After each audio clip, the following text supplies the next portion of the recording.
A zigzag is a three-wave corrective structure labeled as a wave A, B, and a wave C, and can appear in any of the structures that you see over here in the box. So wave 2, 4, B, W, X, Y, Z, and A, B, C, D, E, which are the sub-wave structures of a triangle, and then a leading diagonal or an ending diagonal. The subwave structure of a wave A and a wave C is an impulse, so you're looking for a 5-wave structure in A and a 5-wave structure in a wave C, while wave B can be any corrective structure, which therefore also includes a potential zigzag in a wave B. The common target area for your wave B is the 0.382 to the 0.886 Fibonacci taken from the start to the end of your wave A, but the most common target area for a wave B usually is the 0.5 to the 786 area.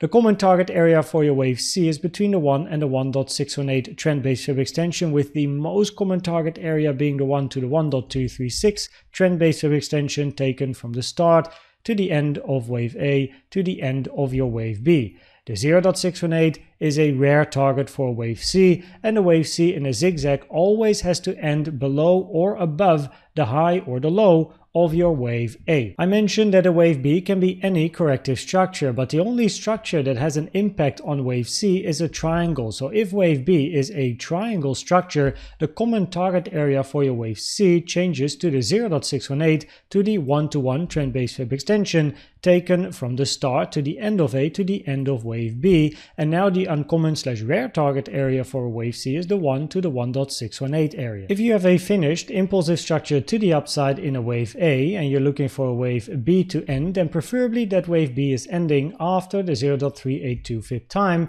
taken from the start to the end of wave A. If price continues to range and eventually reaches the 5 or even the 6 fib time, it significantly reduces the probabilities that you're looking at a wave B.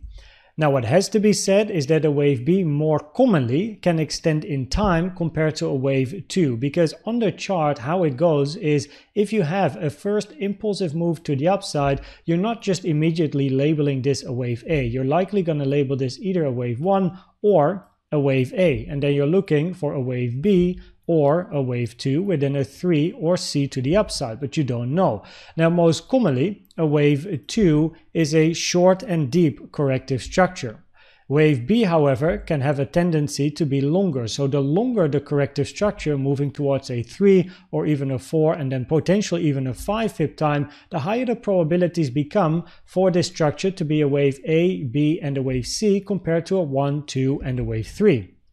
If we look at the fib time comparing wave A with wave C, then we take a fib time from the start to the end of A to the end of wave B, and most commonly a wave C ends between the 0.618 and the 1.618 fib time. If we then look at the volume, then you want to see a volume profile that matches an impulsive structure in a wave A and a wave C. So in a wave A, you want to see the volume move towards the upside, and then in a wave B, we want to see volume decrease as it is a corrective structure to the downside. And then in a wave C, you will often see that a wave C has a high amount of volume mimicking a potential wave 3, because an A, B, C is counted as a potential 1, 2, 3, but you don't really know yet, right? It depends on the retracement. A wave C likes to end on a high amount of volume. This is something that you will see me talk about in the content on YouTube quite a lot as well. Now, what is then important is the 0.618, because if we're looking for an impulse in another 4 and a 5,